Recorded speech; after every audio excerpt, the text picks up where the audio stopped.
Thanks. Congratulations on the win, Brian. I wanted to ask about the substitution. It seemed to be very key. So was it a planned substitution to have Alex come off at halftime because he's returning from the concussion, or what was the reasoning behind all of it? No. The reason why we made a change at halftime is because the team didn't play very well. And there could have been a few players I could have taken. But in the end, you know, because of Paul and his energy and his enthusiasm for the game and what he brings to the team, I felt we were just a little stagnant. So I decided to put Paul on the field. And so that meant, you know, Christian moving back a line. Alex will be fine. I mean, he is coming back from that concussion and he was a little rusty. Other questions on this side of the room? Yep, Tim, we're over here. I see you. Hey Coach, just with the inclusion of Reed Baker Whiting on the left, what does him playing in that left back spot change for the guys around him compared to having Nuhu playing back there? Well, it's a completely different profile, Reed to Nuhu. And so, you know, what does it bring to the group? What does it bring to the team? Depends on the game. Depends on who's in front of Reed or who's in front of Nuhu. It's still a work in progress, I would say, Tim. You know, how is De La Vega gonna fit? Where is he gonna fit? So Reed, you know, I mean, look, the kid had a few nervy moments, but late in the game, end of the game, he made some plays. So that shows growth. So he's fine, and look, we're gonna welcome back Nuhu, and you know, he's gonna help us win a bunch of games, and we'll see what happens at the end with the left back position. Dylan? Yep, we'll go to you next. How exciting is it just to have Pedro back? I know he's kind of been injury riddled this season. Just how exciting is it to have him back in the Well, he was a little rusty too, but our expectations for Pedro is he builds up his minutes and he builds up his fitness. He's got to learn the league. He's got to, you know, play more with his teammates, not just in training environment. So, you know, obviously you guys see his quality. He's got some, you know, he's got some stuff to his game, and he's going to get better. Well, Jess, we'll go over here next. Just wanted to hear your thoughts on Albert's performance tonight and how he's been doing the past few games. Yeah, very good. I mean, cool, calm, collected on the penalties, same spot. Influential at the start of the second half. You know, it wasn't just Rothrock on this side. You know, I think he and Leo Chu have a good thing going there. Makes that an interesting choice over there on the left-hand side. You know, so he was good. I mean, Albert's playing at a pretty high level. All right, we'll swing around to this side, starting with Nico Moreno in the front row.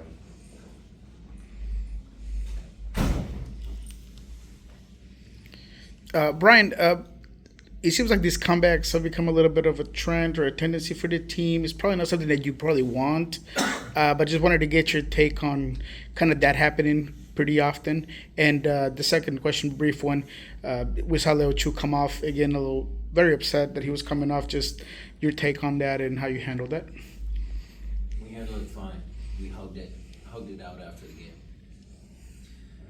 Small sample size, 2 games. You've been around long enough to know that this team doesn't quit. You know, I mean, we've got quality on this team. When everybody's healthy, there's going to be tough lineup choices. I mean, we're look. If you look at the stats from just a statistical perspective, outside of the emotions of coming back and late in the game and winning 2 games at the death, love that for the fans. We as coaches don't like that so much, but fans love it. Unbeaten in 4 games, 3 points out of 4th. Only 2 losses in the last 14 games. If you want to talk about, you know, that stat. I mean, there's Open Cup in there, but 2 losses in 14 games. So there you go. We'll go to Owen next.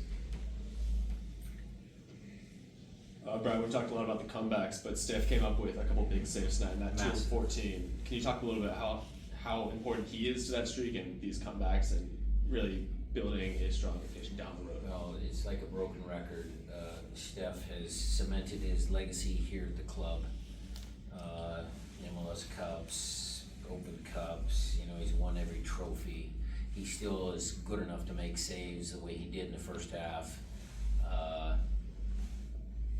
But again, look, he's going to be the first one to tell you it takes everybody. I talked about Reed, a little shaky start, but he was good at the end. I mean, Yeimer was a beast. Yeimer was an absolute beast.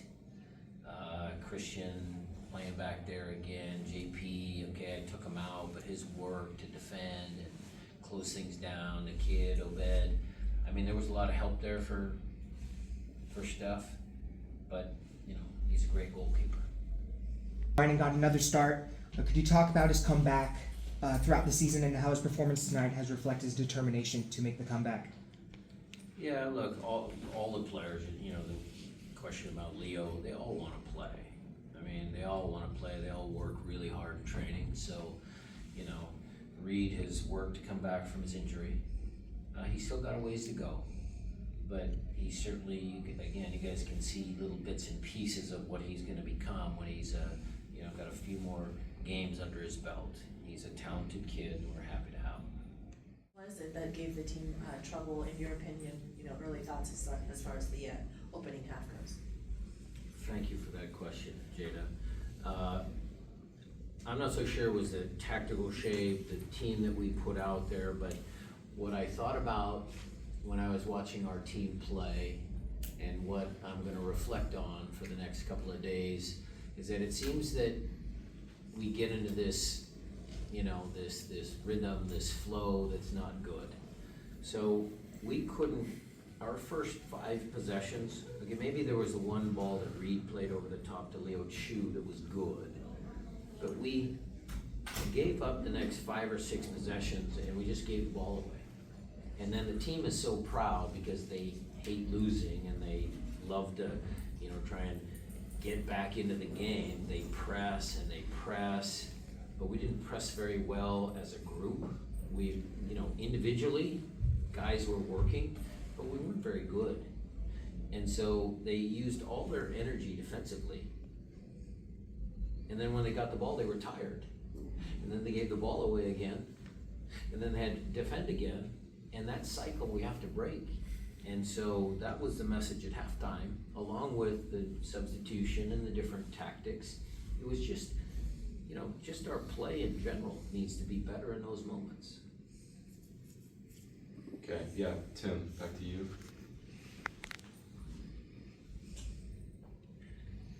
Coach, just wanted to get your thoughts on Jordan Morris in particular, his fitness and ability to contribute late in games. We've seen him pop up, drawing the penalty tonight, his goal the other game. Just thoughts on that? I mean, he's been great. He loves playing up front. I guess he got the penalty playing out wide, but, his movement in behind, that's his strength, that's his calling card. So when teams want to play a high line, or if the ball team turns over in possession early in the games, we want to make sure that we utilize his strengths and his God-given talent. And he's playing with a lot of confidence. All right, we'll go back to Owen here. You touched on a little bit at the beginning, but I want to ask a little bit more about the difference in Paul's positioning versus other players you play there on the right and how high and wide he is. How does that kind of change the game when you guys insert him as you have in so many games? Well, against a back line of 5, what you want to do is try and pin their wing back so they can't put pressure on our guys that are advancing the ball up the field. In the first half, Leo Chu needed to be a little wider. Christian, Alex, we couldn't extend our possessions to get one of those guys high and wide up the field. So that was one of the tactical adjustments at halftime. I wanted Paul to get way up here high to pin their left wing back, which created a little more space in there for Christian and those guys to maneuver. Miss anybody? Thanks all. Thanks, everybody.